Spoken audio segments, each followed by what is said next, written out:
बैतुल मुक़द्दस पर सलीबियों के कब्जे के बाद मुसलमान इतने कमजोर क्यों हो गए थे?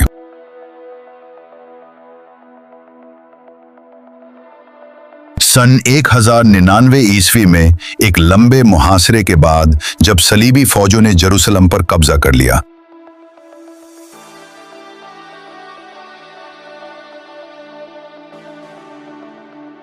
तो ये सिर्फ एक शहर की हार नहीं थी, बल्कि पूरी मुस्लिम दुनिया के लिए एक बड़ा सदमा था।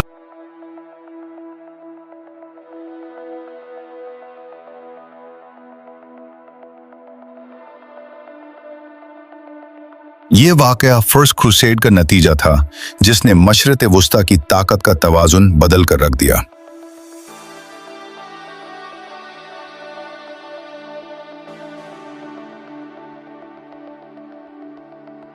लेकिन सवाल यह है, आखिर मुसलमान इतने कमजोर क्यों थे?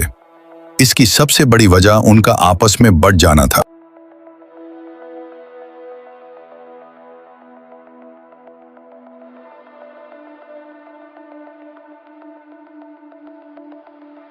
उस वक्त मुस्लिम दुनिया कई हिस्सों में तकसीम हो चुकी थी। अब्बासी खिलाफत सिर्फ नाम की रह गई थी और असल ताकत मुख्तलिफ हुक्मरानों के हाथ में थी।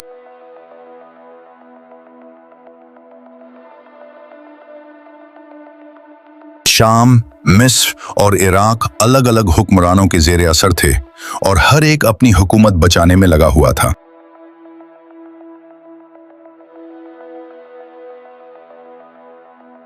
उसी तक़सीम ने मुसलमानों को अंदर से कमजोर कर दिया।